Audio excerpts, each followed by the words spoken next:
Welcome to the fifth episode of Learning Basics of Krita as a digital painting and illustration application.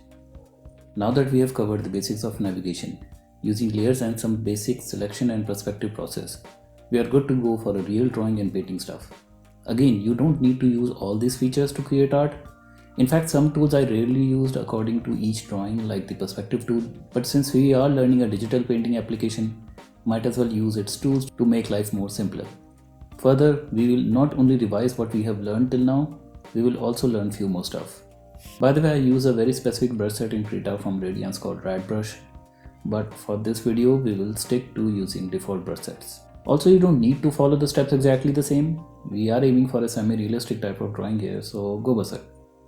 And yes, I'm using a drawing tablet that is also recommended to be used, but the steps remains the same if you are using a mouse. For this video, we are going to make some donuts. In Krita.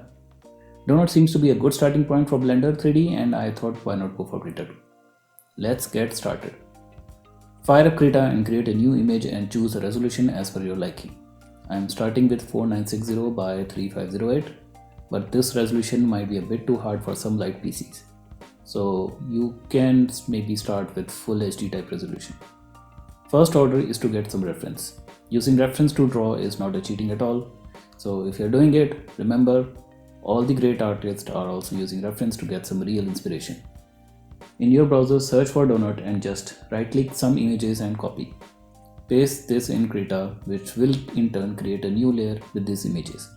I've got 3 images here, and let's move them using transform tool, which can be accessed with Ctrl T and create a bit space. Now let's merge them by selecting 3 layers by pressing and holding Shift key and clicking each layer and Ctrl E to merge. Oh, this method may seem clunky, but Krita has a dedicated reference tool. In fact, there is a plugin to activate a second reference tool. We are just using this method to learn stuff. Let's rename this layer by double clicking and calling it reference. Now you can anytime hide or make it visible by clicking the visibility icon. Even though this is not the way I generally paint, but for the sake of tutorial, we will follow this step. Draw a sketch using a perspective tool, paint a basic color, add shadows and highlights and maybe some global illumination. Nailed it, I know, thank you. Moving on. Thank you for watching this video. Wait, I will go slow, I promise. The sketching part. Now this is optional, but since we briefly covered perspective tool, let's click assistant tool and from tool option select vanishing point. Now zoom out of the canvas by scrolling the mouse wheel or using Ctrl plus key, or use the bottom right slider and place a vanishing point outside the canvas.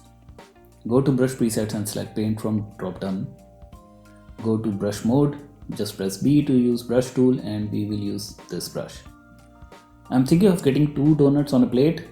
You can draw by clicking and dragging on the canvas, and erasing is as easy as typing E on keyboard.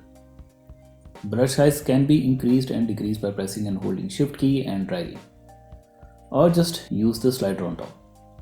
Now in tool option, let's enable snap to assistant. By the way, you don't need to be as accurate here because we are just exploring some ideas. Let's draw a rough cube and convert it into a donut-like shape. You will also have to enable and disable snapping from time to time. Once you are satisfied with the result, let's draw other donut. But first, I'm going to draw a straight line so that the donuts are leveled correctly. Hold V key and drag. Draw the second donut sketch. This donut is technically on top of the previous donut.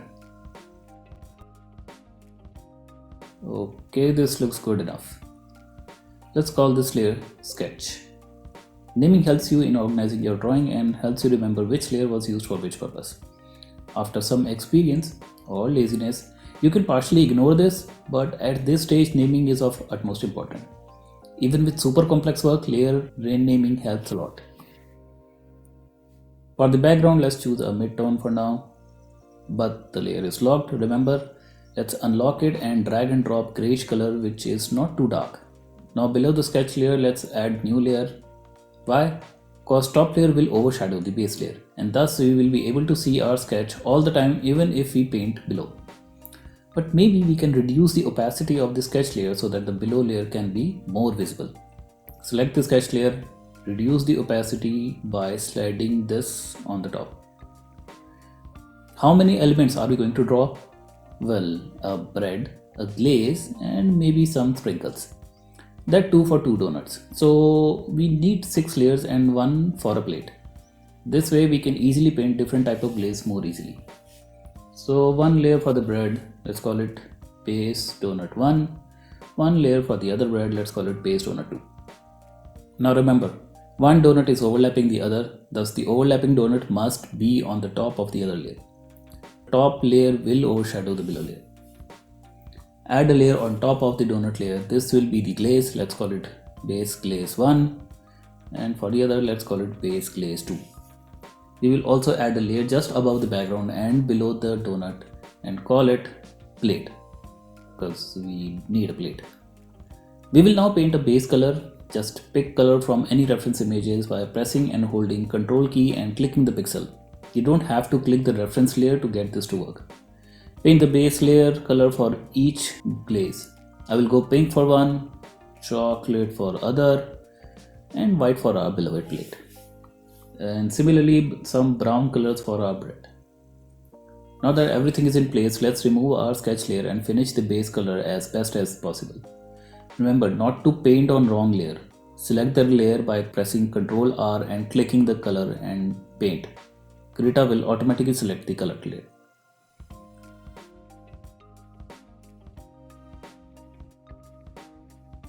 And now the real digital painting begins. We want to add shadows and highlights to each object, but in a non-destructive way, which will help us to take corrective actions later. This is where us digital artists will have benefits. Let's begin with glaze. Add 2 layers on top of glaze layer and let's call it shadow and other highlight. Now select these layers and press Ctrl G. This will create a group. Let's name the group glaze 1. Same for the other glaze. It may look complicated, but please bear with me. All we have to do now is turn on inherit alpha. On both the layers, that is shadows and highlight layer, just turn on the inherit alpha by clicking here. With this you can now draw only on the boundary of the base paint layer, and this layer can easily be manipulated without destroying the base plane. Let's start the painting process. Pick the base color and choose a darker color. This will be our shadow color. We must paint this shadow color in our shadow layer. Now go to highlight layer, again choose the base color and select the lighter color. This will be our highlight and paint away. I'm assuming light is coming from left direction, so highlights will be here and shadow will be on the opposite direction. But then the other side will be too dark, so maybe a small light on the right side also. Same technique we will use for our bread. Add 2 more layers, make a group, enable inherit and alpha, and paint. If this looks a bit crude, let's ease this with blend brush. In the brush preset, choose this blending brush and blend away.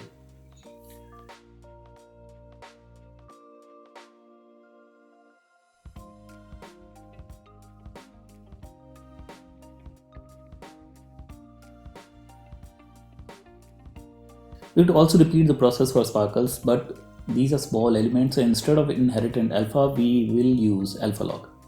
Add random color strips, lock the alphas, choose highlight colors and paint. Now choose shadow color and paint.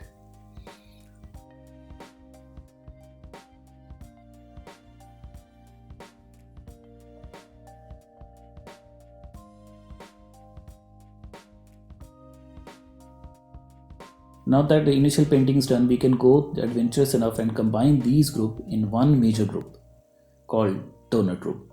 So this way we can enable or disable one whole group. Remember to rename the whole group as donut 1 and donut 2 group for easy reference.